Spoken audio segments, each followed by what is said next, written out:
This video is only for information purpose. Investment से पहले financial adviser से ज़रूर एडवाइस लेनी चाहिए। तो जियो और ब्लैक रॉक ने फ्लेक्सी कैप फंड लॉन्च कर दिया है। तो फ्लेक्सी कैप फंड के बारे में भी हम विस्तार से समझेंगे और क्या यहाँ पर जियो ब्लैक रॉक ने क्राइटेरिया रखा है निवेश का, इसको भी हम लोग यहाँ पर अच्छे से समझने वाले हैं। तो जियो फाइनेंशियल सर्विसेज और ब्लैक रॉक ने अपना पहला active equity flexi cap fund जो लॉन्च किया है उसकी तारीख है क्या है और कब तक आप लोग यहाँ पर निवेश कर सकते हो, इसको भी हम लोग देखने वाले हैं। तो सबसे पहले बात करेंगे जियो ब्लैक रॉक का जो नया फंड है, तो उसके बारे में विस्तार से हम जानकारी लेने वाले हैं और जो तारीखें आप लोगों को ध्यान में रखनी है उनको यहाँ पर आप एक बार देख लीजिए। तो 23 सितंबर से निवेश यहाँ पर शुरू हो गया है। आप लोग एनएफओ में निवेश कर सकते हो। 7 अक्टूबर तक आप लोग यहाँ पर एनएफओ में निवेश कर पाओगे और 14 अक्टूबर के बाद नियमित खरीद बिक्री के लिए फिर से ये खुलने वाला है। यानी कि शुरुआत में 7 अक्टूबर तक आप लोग एनएफओ में निवेश करोगे और उसके बाद म्यूचुअल फंड में आप लोग निवेश कर पाओगे। तो सबसे पहले समझते हैं फ्लेक्सी कैप फंड आखिर होता क्या है। जो जियो ब्लैक रॉक यहाँ पर इन्होंने जो ये लॉन्च कर रहे हैं फ्लेक्सी कैप फंड, तो आखिर ये होता क्या है। तो देखो, फ्लेक्सी कैप फंड जो होता है इसमें जो फंड मैनेजर होता है उसके पास फ्लेक्सिबिलिटी होती है। तो वो आपका जो निवेश रहता है वो large cap company, mid cap company और स्मॉल कैप कंपनी के जो शेयर होते हैं वहाँ पर निवेश कर सकता है। फ्लेक्सी कैप फंड एक डायनामिक इक्विटी स्कीम होती है और यहाँ पर फंड मैनेजर को पूरी फ्लेक्सिबिलिटी होती है कि वो कहाँ पर निवेश करना चाहता है। अब यहाँ पर जो क्राइटेरिया है किस प्रकार निवेश किया जाएगा, कितना आप लोग निवेश कर सकते हो, उसको भी एक बार अच्छे से समझ लेते हैं। तो इन्होंने जो क्राइटेरिया रखा है निवेश का, तो सबसे पहले आपको बता दूँ जो यहाँ पर निवेश का क्राइटेरिया है, आप लोग एक मुश्त यानी कि लमसम अमाउंट यानी कि एक बार में ही बड़ा निवेश कर सकते हो।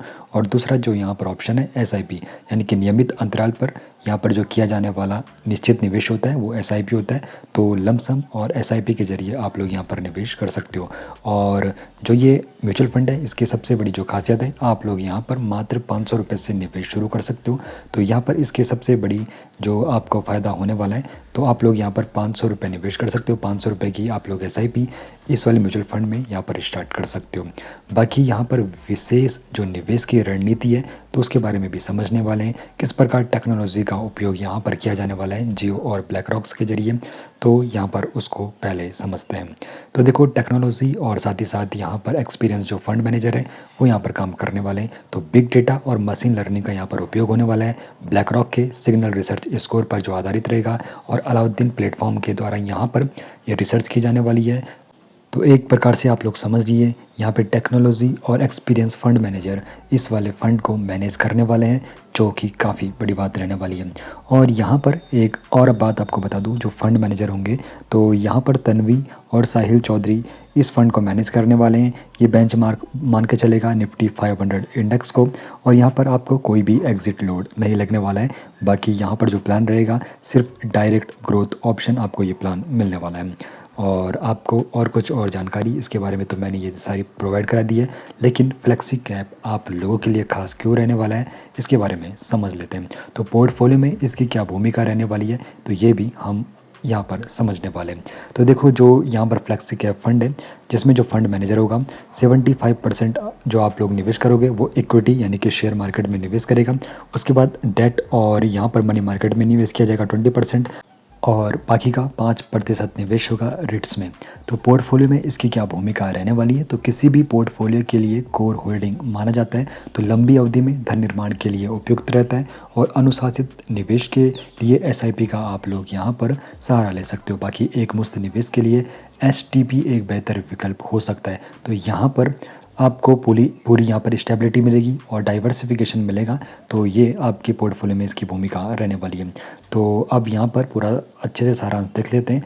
तो यहाँ पर साथ ही साथ डिस्क्लेमर भी आपको देना चाहता हूँ, क्योंकि म्यूचुअल फंड में निवेश एक बाज़ार के जोखिम के होता है।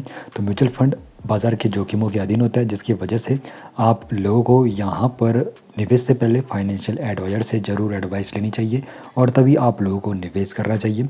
बाकी खुद से भी आप लोगों को रिसर्च करनी चाहिए निवेश से पहले।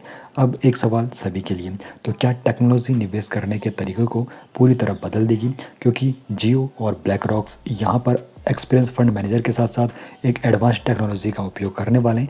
तो क्या ये निवेश की पूरी तरह से यहाँ पर दुनिया बदलने वाला है, तो आप लोग कमेंट में हमें ज़रूर बताइए।